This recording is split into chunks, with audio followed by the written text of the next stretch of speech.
नमस्कार दोस्तों, अगर आप लोग भी टर्म इंश्योरेंस लेने जा रहे हो तो ये वीडियो देखो। टर्म इंश्योरेंस की कुछ चेकलिस्ट में दे रहा हूं जिससे कि आप लोग बेवकूफ बनने से बचोगे और एक बड़ी फाइनेंशियल प्लानिंग मिस करने से बचो। क्योंकि टर्म इंश्योरेंस में ना बहुत सारे घपले होते हैं आप लोगों को, क्योंकि प्रीमियम्स बहुत ज़्यादा नहीं होते हैं और यहाँ पे आप लोगों को बहुत फंसाया जाता है। जब क्लेम की बात आती है तो फिर वहाँ पे आप लोगों से फ्रॉड हो जाता है।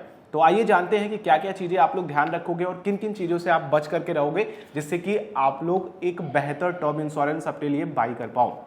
सबसे पहली चीज कि अगर आप टर्म इंश्योरेंस लेने जा रहे हो तो आप अपने फैमिली के साथ एक बार डिस्कशन कर लो, फिर उसके बाद टर्म इंश्योरेंस के लिए जाओ। क्योंकि एटलीस्ट फैमिली को पता हो कि हाँ आपने टर्म इंश्योरेंस लिया है और फैमिली को इसके बारे में बताओ कि टर्म इंश्योरेंस से क्या होता है।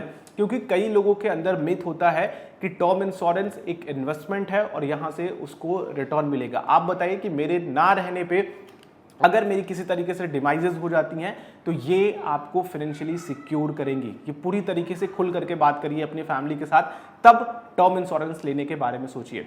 दूसरी चीज कि टर्म इंश्योरेंस लेने से पहले आप लोग अपने फाइनेंशियल सिचुएशन को देखिए। आप लोग अभी कितना ऑन कर रहे हो और कितना आप अपने प्रीमियम में दे सकते हो, उसके अकॉर्डिंग ही लो। अब आगे जो मैं आपको बताऊंगा ना, उससे आप लोगों को और क्लियरेंस आ जाएंगे कि मुझे टर्म इंश्योरेंस कितने का और क्यों लेना चाहिए। देखिए, टर्म इंश्योरेंस जब भी आप ले रहे हो आप अपनी वैल्यूएशन करो कि आप साल भर में कितना कमाते हो, मिनिमम देखना। ठीक है, कई बार लोग अलग अलग बिजनेसेस में होते हैं तो ऊपर नीचे होता रहता है। आप मिनिमम देखो। मान लेता हूं कि अगर मेरी इनकम 5 लाख रुपए है तो मैं क्या करूंगा, उसका 20 गुने का टर्म इंश्योरेंस लूंगा। यानी कि अगर मैं 5 लाख रुपए सालाना कमाता हूं तो मेरी जो टर्म इंश्योरेंस पॉलिसी होगी वो 1 करोड़ की होगी। यानी कि मेरी डिमाइजेस होने पे, मेरे ना रहने पे मेरी फैमिली को एटलीस्ट जितना मैं कमा रहा हूं उसका 20 गुना कवर मुझे मिलेगा, तो मेरी फैमिली सिक्योर्ड रहेगी। इस तरीके से आप करो तो एक सिक्योरिटी रहेगी आप लोगों को। और यहां पे कंफ्यूजन कहां पे हो जाता है ना, लो प्रीमियम के चक्कर में लोगों को लगता है कि भैया हमने तो टर्म इंश्योरेंस ले लिया। अब जहां पे आप लोग लो प्रीमियम जाते हो ना, वहां पे आप लोगों की बड़ी समस्याएं चालू हो जाती हैं। पहले तो आप लोगों को प्रॉपर आपका कवर नहीं मिल पाता। दूसरी चीज कि आपने जो बेचना था वो आपको बेच के निकल गया, उसका काम हो गया, उसका टारगेट पूरा हो गया, सब खत्म हो गया। आगे चल करके अगर किसी तरीके की प्रॉब्लम होती है तो आपके घर वालों को प्रॉब्लम होगी। अगली चीज कि अगर आप लोग होल इंश्योरेंस लेते हो और टर्म इंश्योरेंस, एक दूसरे को बहुत कंफ्यूजन रहता है कि आखिर हम किस में जाएं। तो आप सिंपल सा रखना, टर्म इंश्योरेंस को अलग रखो, होल इंश्योरेंस को, जो हम लोग बात करते हैं ना ट्रेडिशनल इंश्योरेंस, जिसमें आप लोग एक इन्वेस्टमेंट करते हो, उससे बहुत सस्ता पड़ेगा आपको टर्म इंश्योरेंस। और जो आपका पैसा बचता है ना उसको आप कहीं और इन्वेस्ट करो, उससे ज्यादा बेनिफिट मिलेगा। इसके मैंने डिटेल वीडियो बना रखी है, वो जाकर के जरूर देखो। और अगली चीज ध्यान रखना कि लिमिटेड पे को चूज करने से पहले, क्योंकि एक टर्म इंश्योरेंस में होता है लिमिटेड पे ऑप्शन, यानी कि आप मान लीजिए कि कवर लेते हो अपने एंटायर लाइफ के लिए, तो आप लोगों को पे करना है 6 से 7 साल के लिए।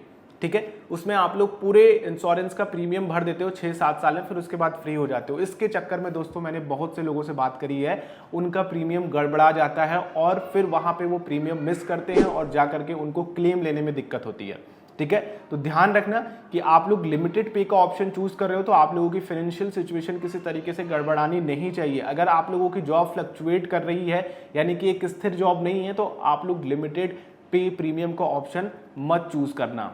और अगली चीज दोस्तों, आप लोगों को टर्म इंश्योरेंस में राइडर्स और एड ऑन के बहुत सारे बेनिफिट मिलते हैं, तो आप एक बार को कंपेयर कर लेना। और मैं कहूंगा कि अगर आप कुछ एड ऑन राइडर कर रहे हो ना तो वो चीजें हो सके तो अवॉइड करना, क्योंकि आप लोग अगर अकेले उस चीज के लिए कॉम्प्रिहेंसिव राइडर लेते हो ना तो उसमें ज्यादा आप लोगों को बेनिफिट मिलेगा, ज्यादा कवर मिलेगा और आप लोगों का प्रीमियम भी कम होगा। तो ध्यान रखना कि अगर आप लोग राइडर एड ऑन कर रहे हो तो एक बार अपने जो भी ब्रोकर है या फिर जो भी एजेंट है इंश्योरेंस वाला, उससे बात करो कि मुझे अगर ये एड ऑन नहीं कराता हूं तो मेरे प्रीमियम पे क्या फर्क पड़ेगा, और अगर मैं इसको अकेले लेता हूं, अलग से लेता हूं, तो मुझे इसका क्या फर्क पड़ेगा।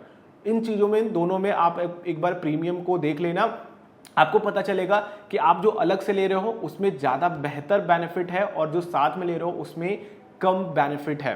ठीक है, तो एक बार इस चीज को जरूर कंपेयर कर लेना। एंड सबसे इंपॉर्टेंट चीज दोस्तों कि आजकल मार्केट में तरह तरह की इंश्योरेंस कंपनीज आ रही हैं, तो आप लोगों को ध्यान क्या रखना है कि ऐसी कंपनीज के साथ जाइए जो उनका क्लेम सेटलमेंट रेशियो अच्छा बताती हो। ठीक है, बहुत सारे एजेंट मिलेंगे, बहुत चीजों को प्रमोट करते हुए मिलेंगे, और एजेंट वही मिलते हैं जो हमारे आसपास के लोग होते हैं, जो हमारे सगे संबंधी होते हैं। तो एक बार आप लोग ऑनलाइन जाकर के देखो, ऑनलाइन गूगल पे सब कुछ अवेलेबल है, एक बार उनकी क्लेम सेटलमेंट रेशियो देख लो। क्लेम सेटलमेंट रेशियो क्या होता है कि आप जो भी क्लेम कर रहा है, जो भी उनके साथ पुराना कस्टमर है जिन्होंने क्लेम किया है, उन क्लेम्स को कितना कंपनी ने दिया है और कितना रिजेक्ट किया है। जितना अच्छा क्लेम सेटलमेंट रेशियो होगा उतना आप लोगों के लिए कंपनी ट्रस्टवर्दी रहेगी। मान लीजिए कि 100% की क्लेम सेटलमेंट रेशियो के आसपास है कंपनी, 98, 99, 97 इवन चल जाता है, ठीक है, तो वो कंपनी आप लोगों के लिए बेहतर है, वहां से आप लोग इंश्योरेंसेस बाई कर सकते हैं।